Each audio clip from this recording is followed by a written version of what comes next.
Hello friends, welcome to our You Can Speak It. Today we are going to learn about the kinds of sentences. Kinds of sentence के type में आपको बताती हूँ. Assertive sentence, interrogative sentence, उसके बाद में हम आते हैं यहाँ पर imperative sentence. After that the exclamatory sentence, at last the optative sentence. तो यहाँ पर मैंने ये sentence के types लिखे हैं, कितने types के होते हैं. इनके examples भी write किए, जैसे मैंने write किया है My father is going to market. Next sentence मैंने यहाँ पर किया है write Why are you happy. Next sentence से go there. उसके बाद में राइट किया how clever you are. At last में मे गॉड हेल्प यू. तो ये डिफरेंट टाइप के सेंटेंसेस हैं. तो फ्रेंड जब तक हमें ये सेंटेंस सुनकर तो हमें बहुत ही टेंशन आ रहा है कि ये किस किस टाइप के सेंटेंस आ रहे हैं, क्योंकि अभी तक हमें ये मालूम था कि सेंटेंस होता है लेकिन ये नहीं मालूम था सेंटेंस का टाइप क्या होता है. तो फ्रेंड सेंटेंस का type it is very much important. यदि आप ग्रामर में ABCD से स्टार्ट करते हैं तो मुझे ये बोलने में कुछ भी प्रॉब्लम नहीं है कि ग्रामर का एक काइंड्स ऑफ सेंटेंस ही होता है. जैसे फ्रेंड्स आप किसी प्रोग्राम में जाते हैं, ओके, तो आपको पहले से कुछ इंफॉर्मेशन रहती है. जैसे आप किसी मैरिज में जा रहे हैं, किसी बर्थडे में जा रहे हैं, तो उसके अकॉर्डिंग ही आप तैयार होके जाएंगे, राइट ना. तो इसी तरीके से जब आप इंग्लिश की ग्रामर में एंट्री लेते हैं तो आपको मालूम होना चाहिए आप जिस ग्रामर में एंट्री ले रहे हैं तो उसमें कितने टाइप के लोग रहते हैं, कितने टाइप के प्रोग्राम हो रहे हैं. तो फ्रेंड्स इस ग्रामर में, इंग्लिश ग्रामर में ओनली 5 टाइप के सेंटेंस होते हैं, 5 टाइप के वेज होते हैं. हर वे, हर रास्ता अलग अलग होता है. जब आप हर सेंटेंस को या हर रास्ते को समझ लेंगे, जान लेंगे, तो इंग्लिश आपके लिए बहुत इजी हो जाएगी. क्योंकि क्या होता है हमारे पास में, जैसे अब आप बोलते हैं डायरेक्ट इनडायरेक्ट. आपको बोला आर यू मैड, तो आप ये बोलेंगे आर क्यों पहले आ गया, यू बाद में क्यों आ गया. इसी तरीके से मे गॉड ब्लेस यू, तो यहाँ पर ये मे कैसे आ गया. तो इस तरीके के सेंटेंस आपके एग्जाम में तो आते ही हैं. साथ में जब आप स्पीकिंग करते हैं उसमें भी ये बहुत अच्छे से यूज होते हैं. तो आपको क्या करना है, यहाँ पर आपको और मुझे हर सेंटेंस के टाइप को देखना है और मैंने आपको यहाँ पे बहुत सारे एग्जांपल्स दिए हैं, वो एग्जांपल को समझना है और एट लास्ट में जो हम डाउट क्लेरिफिकेशन करेंगे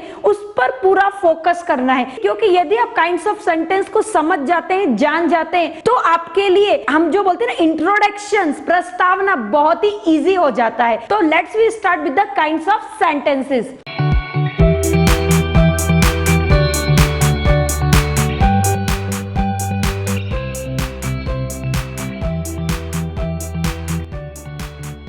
फर्स्ट सेंटेंस का टाइप है असर्टिव सेंटेंस. असर्टिव सेंटेंस को हिंदी में बोलते हैं विधानात्मक वाक्य. इट मींस यहाँ पर सब्जेक्ट का रोल बहुत इंपॉर्टेंट होता है क्योंकि इसकी शुरुआत ही सब्जेक्ट से होती है और एंड फुल स्टॉप से होता है. ये आपको ध्यान रखना पड़ेगा, नहीं तो आप क्या करेंगे, असर्टिव सेंटेंस का एंड में क्वेश्चन मार्क लगाएंगे. यहाँ पर आपको केवल डॉट लगाना है, फुल स्टॉप देना है और स्टार्टिंग सब्जेक्ट से करनी है. सब्जेक्ट से कैसे होती है, चलिए हम एग्जाम्पल देखते हैं. Shalini is a good girl. यहाँ पे सब्जेक्ट क्या है, इज या गुड. यस, शालिनी यहाँ पर सब्जेक्ट है और इसकी एंड कैसे हुआ है, यहाँ पर you can see here the full stop also. तो यहाँ पर मैंने गर्ल के बाद में फुल स्टॉप का यूज किया है. जब आपका सेंटेंस सब्जेक्ट से शुरू होता है और फुल स्टॉप पे फिनिश होता है तो इसका मतलब समझ लीजिए ये असर्टिव सेंटेंस ही है. नेक्स्ट सेंटेंस देखिए, my father is going to market. तो यहाँ पर सब्जेक्ट क्या है, my, no, my father. My father is going to market के बाद में फुल स्टॉप है. नेक्स्ट सेंटेंस है Shalini is not a good girl. Friends यहाँ पर आपने फर्स्ट सेंटेंस देखा था, इसमें वह गुड गर्ल थी, लेकिन नीचे के सेंटेंस में जो मैंने 3rd नंबर पे राइट किया वहां पे वो गुड गर्ल नहीं है. तो इट मींस निगेटिव टाइप के भी असर्टिव होते हैं क्योंकि इनकी शुरुआत तो सब्जेक्ट से ही हो रही है ना. You can see here Shalini क्या है, सब्जेक्ट ही है ना आपका, एंड कहां पर हो रहा है, फुल स्टॉप पे हो रहा है. तो इट मींस फ्रेंड्स जिस भी सेंटेंस की शुरुआत सब्जेक्ट से होती है, कर्ता से होती है और एंड फुल स्टॉप से होता है, उसको आप असर्टिव सेंटेंस ही बोलेंगे, चाहे वो निगेटिव ही क्यों ना हो. ये चीज आपको ध्यान रखना होगा. नेक्स्ट हम आते हैं, असर्टिव सेंटेंस के 2 टाइप्स होते हैं. ये टाइप बहुत इंपॉर्टेंट है और एग्जाम में फ्रेंड्स सच में इसी में से ही क्वेश्चन आता है. यदि आप ऐसा बोलेंगे ना कि 95% क्वेश्चन, तो हम ये बोलेंगे कि यही क्वेश्चन आते हैं आपके एग्जाम में, क्योंकि उनको बोला जाता है फर्स्ट है असर्टिव सेंटेंस का फर्स्ट टाइप है एफर्मेटिव सेंटेंस, सेकंड है negative sentence. Affirmative sentence it means this one and this one both are same, दोनों एक ही हैं, लेकिन इसके बाद में आप ये बोलते हैं ना किसी चीज के टाइप में, जैसे नाउन के टाइप से, प्रोनाउन के टाइप से, इसी तरीके से असर्टिव सेंटेंस के भी टाइप है। ये टाइप कौन से होते हैं? फर्स्ट है एफर्मेटिव, सेकंड है निगेटिव। एफर्मेटिव सेंटेंस क्या होते हैं? ये भी फ्रेंड्स वैसे ही होते हैं, स्टार्टिंग सब्जेक्ट से होती है, एंड कहां पर होता है? फुल स्टॉप पे होता है। निगेटिव सेंटेंस क्या होते हैं? स्टार्टिंग सब्जेक्ट से होती है लेकिन बीच में कुछ तो भी निगेटिविटी भर दी जाती है सेंटेंस में, एंडिंग हमेशा फुल स्टॉप से ही होगा। सेंटेंस देखते हैं, इससे आपको बहुत अच्छे से क्लियर होगा। जिसे एफर्मेटिव का सेंटेंस है, ये आपको ध्यान रखना है। आई एम लकी, मैं लकी हूं। ओके, लकी यहाँ पे नेम नहीं है, लकी मीन्स होता है मैं भाग्यशाली हूं।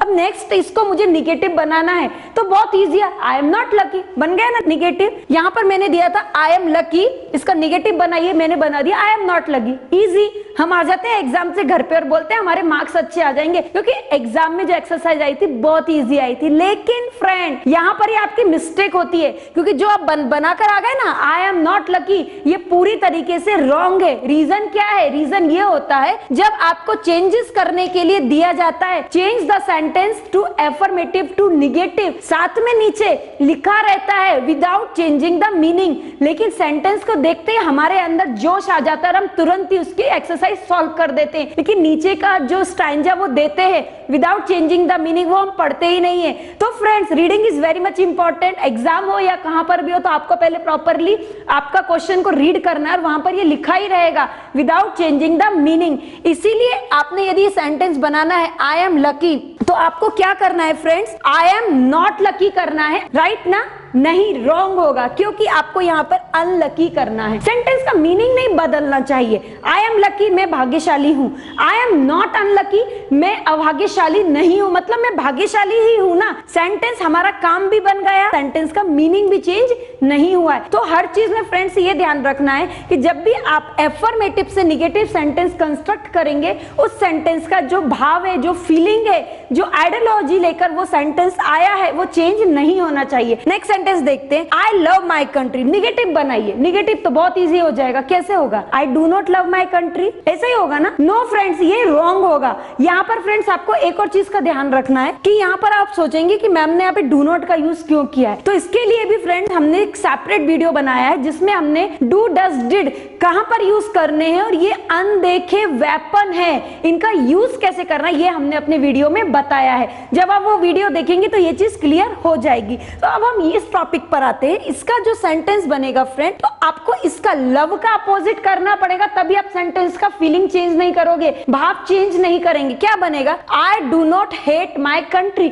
मैं अपनी कंट्री से नफरत नहीं करता। इसका मतलब क्या हो गया? मैं अपनी कंट्री से लव करता हूं। तो यहाँ पर आपने जो दोनों सेंटेंस देखे उसमें क्या इक्वलनेस देखी कि यहाँ पर सेंटेंस की जो फीलिंग है वो चेंज नहीं होती है, भाव चेंज नहीं होता है, लेकिन सेंटेंस भी निगेटिव बन जाता है। इट मींस जो हमें चाहिए वो तो मिल ही रहा है, लेकिन एग्जामिनर ने जो पूछा है वो भी हम कर रहे हैं, इसलिए आपके मार्क्स यहाँ पर जितने भी मार्क्स का ये क्वेश्चन होगा आपको फुल मार्क्स मिल जाएंगे। तो ये है आपका असर्टिव सेंटेंस। इस सेंटेंस की शुरुआत और एंड जैसा मैंने आपको बताया वो ध्यान में रखना है। अब हम आते हैं अपने नेक्स्ट सेंटेंस पे, इसको बोलते हैं इंटेरोगेटिव सेंटेंस। इंटेरोगेटिव को हिंदी में बोलते हैं प्रश्नवाचक वाक्य। ये एकदम इजी होता है पहचानने में, इसमें ज्यादा दिमाग नहीं लगाना पड़ता, क्योंकि लास्ट में क्वेश्चन मार्क बना रहते हैं। क्वेश्चन मार्क कैसा होता है? तो क्वेश्चन मार्क फ्रेंड ऐसा होता है, ज्यादा दिमाग ना लगाते हुए क्वेश्चन देखते ही समझ में आएगा कि हाँ इसका एड्रेस इंटरोगेशन है। इस सेंटेंस में मैंने कुछ एग्जांपल्स राइट किए, देखिए। Can you help me? How can you help me? Are you happy? Why are you happy? तो फ्रेंड्स ये तो मैंने सेंटेंस पढ़ लिया, लेकिन एक क्वेश्चन मेरे मन में भी आ रहा है, मे भी आपके मन में भी आ रहा होगा, ये डाउट है कि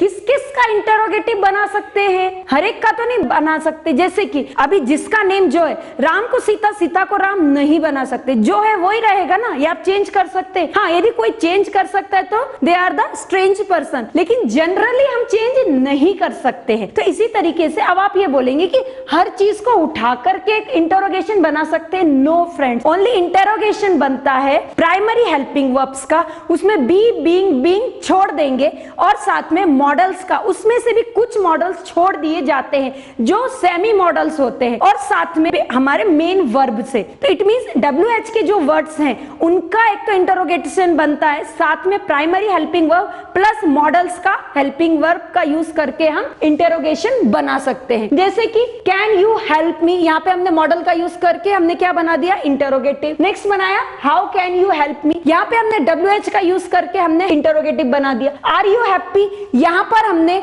टू बी की फॉर्म यूज किया, it means primary helping verb use करके हमने इंटरोगेटिव बनाया। यहाँ पे WH सेंटेंस का यूज करके व्हाई आर यू हैप्पी, इससे हमने इंटरोगेटिव बनाया है। ओके, नेक्स्ट है जैसे कि असर्टिव के टाइप थे, सेम इसी तरीके से इंटरोगेटिव के भी टाइप होते हैं। ये टाइप कैसे होते हैं, फर्स्ट टाइप का नाम है वर्बल क्वेश्चंस, ओके, जिसकी शुरुआत हमेशा किससे होती है, हेल्पिंग वर्ब से होती है। नेक्स्ट आता है WH क्वेश्चंस। WH क्वेश्चंस क्या होते हैं फ्रेंड, WH क्वेश्चन जिसकी शुरुआत WH से होती है, why, what, which, where, whom, to whom, इस तरीके से होती है। तो जैसे वर्बल क्वेश्चन का एग्जांपल मैंने राइट किया, डू यू प्ले, क्या तुम खेलते हो, ये आप एकदम इजीली समझ में आ गया, एट लास्ट हमने क्वेश्चन मार्क का यूज कर दिया। नेक्स्ट है हैव यू सीन, क्या तुम देख चुके हो। नेक्स्ट है वुड यू गो, ओके। तो इस तरीके से इट मींस यहाँ पे वर्बल क्वेश्चंस में आपको फर्स्टली तो आप प्राइमरी हेल्पिंग वर्ब का यूज करते, सेकेंडली मॉडल्स का यूज करके आप वर्बल क्वेश्चन फॉर्म कर सकते हैं। WH क्वेश्चंस क्या होते हैं, जो WH से शुरू होते हैं, जैसे कि व्हाई डू यू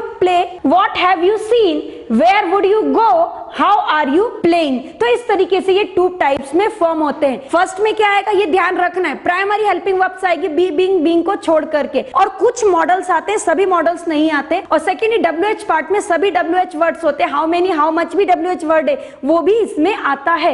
इस तरीके के सेंटेंस की शुरुआत तो आपकी किससे होती है, इनसे होती है, और एंडिंग क्वेश्चन मार्क से होती है। अब हम आते हैं अपने नेक्स्ट सेंटेंस पर, ये है इंपेरेटिव सेंटेंस। तो इंपेरेटिव सेंटेंस मीन्स होता है आज्ञावाचक वाक्य। ये कैसे होते हैं, फर्स्टली तो वाक्य की शुरुआत मूल क्रियापद से होती है। मूल क्रियापद मींस इसकी शुरुआत वर्ब से होती है और वर्ब के फर्स्ट फॉर्म से ही होगी। जैसे मैंने एग्जांपल राइट किया है, गो देयर, वहां जाओ, वेंट देयर, ये भी होगा ना क्योंकि शुरुआत तो हो रही है। लेकिन फ्रेंड्स यहाँ पर आपको ध्यान रखना है कि इसका फर्स्ट फॉर्म ही आएगा वर्ब का, मूल क्रियापद मींस वर्ब का फर्स्ट फॉर्म ही आएगा। Went it is the second form of the go, that's why it is the wrong sentence. कभी भी हम ये नहीं बोलते वेंट देयर, हमेशा यही बोलेंगे go there, sit there. First form ही हमारी आज्ञा को शो करता है। नेक्स्ट सेंटेंस है, अभी आप बोलेंगे यहाँ तो आपने फर्स्ट फॉर्म ले लिया है, फिर भी ये होगा। No friends, I go there, ये कौन सा सेंटेंस है, आई गो देयर, ये असर्टिव सेंटेंस होगा। ये आपको ध्यान रखना है। क्योंकि क्यों होगा असर्टिव सेंटेंस, क्योंकि अभी तो मैंने कहा कि आई गो देयर में गो तो फर्स्ट फॉर्म है, लेकिन इसकी शुरुआत आई से हो रही है और आई एज ए सब्जेक्ट है। ओके ना, मैंने क्या बताया था, असर्टिव में यदि सेंटेंस की शुरुआत सब्जेक्ट से होती है तो असर्टिव सेंटेंस होता है, और यहाँ पर आई क्या है, सब्जेक्ट है, इसकी शुरुआत सब्जेक्ट से हो रही है तो ये असर्टिव सेंटेंस ही होगा, इंपेरेटिव सेंटेंस नहीं होगा। तो एक नॉर्मल सा रूल ये है कि सेंटेंस यदि वर्ब के फर्स्ट फॉर्म से शुरू होता है तो उसको बोलते हैं इंपेरेटिव सेंटेंस। नेक्स्ट है, मैंने यहाँ पे एक सेंटेंस राइट किया है, bring me A hot cup of T. तो फ्रेंड्स ये कैसा है, तो ये भी इंपेरेटिव है, आपको ब्रिंग से समझ में आ गया होगा। अब आप ये चीज तो पूछेंगे ही ना कि दुनिया में ऐसे कोई सेंटेंसेस हैं जो बिना सब्जेक्ट के चलते हैं, तो आप आंसर दे देंगे हाँ हाँ है, मैम ने बताया था इंपेरेटिव सेंटेंस है। लेकिन फ्रेंड्स यहाँ पर आपको ये मालूम होना चाहिए कि सच में ये इंपेरेटिव सेंटेंस में भी सब्जेक्ट, लेकिन वो कंसीडर करेंगे आप, छुपा हुआ रहता है, वो सभी के सामने दिखता नहीं है, वो सब्जेक्ट होता है यू। अभी आप यहाँ पर जो बोल रहे हैं ना गो देयर, इसको क्या बोलेंगे, यू गो देयर, राइट। लिखेंगे नहीं, लिखा तो ये चला जाएगा असर्टिव के पास में। हम केवल कंसीडर करेंगे, हम केवल एज्यूम करेंगे, इमेजिन करेंगे कि यहाँ पर यू होता है, hidden subject you. Her imperative sentence में हिडन सब्जेक्ट यू ही होता है, लेकिन लिखते ही वो चला जाएगा भागकर असर्टिव के पास में, इसलिए हम राइट नहीं करते, केवल सोचते हैं। अभी ये तो हो गया आपका एफर्मेटिव इंपेरेटिव सेंटेंस, इसके भी टू पार्ट्स होते हैं। हाँ, ये फर्स्ट का ये प्रकार हो गया। नेक्स्ट है निगेटिव इंपेरेटिव सेंटेंस। तो ये सेंटेंस कैसे होते हैं, ये निगेटिव से ही शुरू होते हैं, जैसे कि don't go there, don't be sad, don't hurry. अब आप ये बोलेंगे कि ये तो मुझे पर एक डाउट है, पहले हम अपना डाउट बाद में क्लियर करेंगे, पहले आप ये समझ के लीजिए क्या है। ये सेंटेंस हमेशा डोंट से ही बनते हैं, आरंट से, हैवंट से, ओके, वुडन से, कांट से, इससे नहीं बनते हैं। पहले तो आपको ये ध्यान में रखना होगा कि ये हमेशा एक ही चीज है, इसके पास में ऑप्शन नहीं है, ये एक ही है उसकी फैमिली में जो निगेटिव है, बाकी सब पॉजिटिव है। ओके ना, अभी कोरोना टाइम में ऐसे ही सुनते हैं ना, निगेटिव पॉजिटिव, तो अभी हम बोलेंगे ये निगेटिव एक ही है इसके घर में, डोंट, बाकी कुछ भी नहीं। लेकिन अभी ये तो हमें समझ में आ गया, don't go there, don't be sad, don't hurry. लेकिन एक डाउट है, क्या डाउट है? डाउट मुझे आ रहा है, आप बताएंगे वो क्यों है। ये डोंट का यूज यहाँ पर किया है ना, डू, तो डू तो मुझे यहाँ पर भी दिख रहा है ना, डू, तो ये वर्बल क्वेश्चन भी होगा ना, होगा ना, क्यों नहीं होगा? क्योंकि डू तो यहाँ पर भी है। इसको यदि हम डिजाइन करते हैं तो हम ऐसे ही लिखते हैं ना, डू प्लस नॉट। डोंट का मतलब यही होता है ना, डू प्लस नॉट। तो ये डू और इस डू में कुछ डिफरेंस है क्या? क्या है क्या? आप बताएंगे क्या? नहीं है, एक ही है। नो फ्रेंड्स, इन दोनों में डिफरेंस है। ये क्या डिफरेंस है? ये वर्बल क्वेश्चन का डू है, ये क्या है? ये हमारी प्राइमरी हेल्पिंग वर्ब है, और ये यहाँ पर हेल्पिंग वर्ब नहीं है, ये मेन वर्ब है। आपको मेन वर्ब और हेल्पिंग वर्ब में जो डिफरेंस है, इसके लिए आपको हमारा नेक्स्ट वीडियो देखना होगा, जिसमें हमने आपको हेल्पिंग वर्ब और मेन वर्ब क्या होती है, उनका डिफरेंस क्या होता है, ये आपको बताया है। लेकिन आपको यहाँ पर यही समझ के लेना होगा, ये मेन वर्ब है। ये डू मतलब यहाँ पर जैसे गो वर्क कर रहा है ना, वैसे ये डू है, और ये वाला डू क्या है? ये है प्राइमरी हेल्पिंग वर्ब। ये हेल्पिंग वर्ब है, ये मेन वर्ब है। तो डिफरेंस इस डू में और इस डू में ये वाला है। Okay, don't go there, don't be sad, don't hurry. Okay, तो इसमें किस तरीके के सेंटेंस आते हैं? इसमें आते हैं स्टेटमेंट, कमांड, इंस्ट्रक्शन, रिक्वेस्ट, इस तरीके के सेंटेंस आते हैं, इसे बोलते हैं इंपेरेटिव सेंटेंस। तो फ्रेंड्स, यहाँ पर स्टेटमेंट, कमांड, इंस्ट्रक्शन और रिक्वेस्ट का यूज हम इंपेरेटिव सेंटेंस में करते हैं। तो स्टेटमेंट कैसा होता है? जैसे कि मैं बोलती हूँ, clean this table to complete my work. इस टेबल को क्लीन करो, ये मेरा स्टेटमेंट है। स्टेटमेंट कैसा है मेरा? कि मुझे मेरा काम करना है, इसके लिए तुम मेरा टेबल क्लीन कर दो। नेक्स्ट एक कमांड। कमांड कैसा होता है? ये कमांड मैंने इतने सारे दिए हुए हैं, go there, shut your mouth, इस तरीके की चीजें जिसमें आपको कमांड, जिसमें आपका आज्ञा दे रहे हैं, वो होता है कमांड। नेक्स्ट है इंस्ट्रक्शन। इंस्ट्रक्शन कैसे होता है? कीप सेफ ड्राइविंग, ऐसा रोड पर लिखा हुआ होता है, तो ये होते हैं इंस्ट्रक्शन। ओके, और रिक्वेस्ट कैसा होता है? रिक्वेस्ट में आज्ञा रहती है, please go there, please bring water.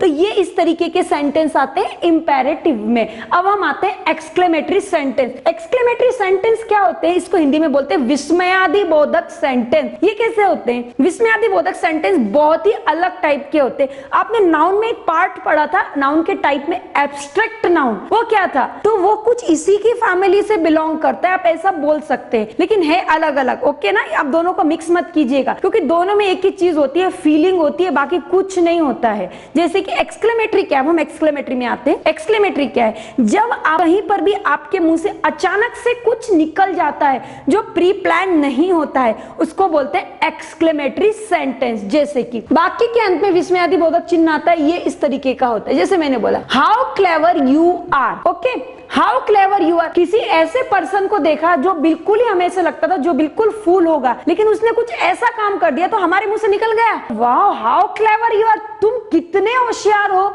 मैंने नेक्स्ट सेंटेंस बोला, what a nice story this is, ये कितनी अच्छी स्टोरी है। नेक्स्ट है व्हाट एन आइडिया, कितना अच्छा आइडिया है। क्या आइडिया? हाउ नाइस, कितना अच्छा है। तो फ्रेंड्स, ये इस तरीके के सेंटेंस आते हैं एक्सक्लेमेटरी में। हाउ और व्हाट से एक्सक्लेमेटरी सेंटेंस फॉर्म होते हैं। लेकिन आपको यहाँ पर, ये जिस तरीके से आप यहाँ पर एक चीज देख रहे होंगे कि हाउ के बाद में डायरेक्टली एडजेक्टिव आ रहा है, लेकिन व्हाट के बाद में आर्टिकल्स आते हैं। तो आपको ये चीज ध्यान रखना है कि हाउ के बाद में एडजेक्टिव डायरेक्टली आएगा, लेकिन व्हाट के बाद में ए नहीं तो an, according to the adjective आपको उसका यूज करना पड़ेगा। जैसे कि अब मैंने बोला व्हाट अ नाइस स्टोरी, तो ये जो ए है ना, ये इस स्टोरी का ए है। उसी तरीके से मैंने बोला व्हाट एन आइडिया, तो ये जो आइडिया एन इसका, यदि मैंने ऐसे बोलता what an nice idea, okay ना, तो ये आइडिया का एन है, ये स्टोरी का ए है, ये आपको ध्यान रखना पड़ेगा। और लास्ट में मैंने ये ऐड किया दिस इज। ओके, तो ये दिस इज क्या है? दिस इज हर एक सेंटेंस के पीछे हमें एज्यूम करना पड़ेगा, कंसीडर करना पड़ेगा। जैसे कि what an idea this is, that is, it is, how nice this is, that is, it is. तो इस तरीके से आपको ये चीजें कंसीडर करना पड़ेगा। ओके, लेकिन फ्रेंड्स अभी भी एक डाउट है मन में। वो डाउट क्या है? ये जो व्हाट है, ये व्हाट है, हाउ है, ये हम यदि इंटरोगेटिव के पास में जाते हैं तो हमें दिखता है ना, ये हाउ दिख रहा है, ये व्हाट दिख रहा है, इन दोनों में डिफरेंस क्या है? ये डिफरेंस है फ्रेंड्स। क्या डिफरेंस है पहले देखते हैं। ये जो व्हाट हाउ दिख रहे हैं ये किसके हैं? ये आपको किसके मिले? WH फैमिली के हैं। और इसके बाद में आपको क्या लेनी पड़ रही है? प्राइमरी हेल्पिंग वर्ब का यूज करना पड़ रहा है। देख लीजिए, व्हाट के बाद में हैव का यूज किया है। हैव क्या है? टू हैव की फैमिली का मेंबर है ये, राइट। और इसी तरीके से आर का यूज किया। आर क्या है? प्राइमरी हेल्पिंग वर्ब है, टू वीज की फैमिली का मेंबर है।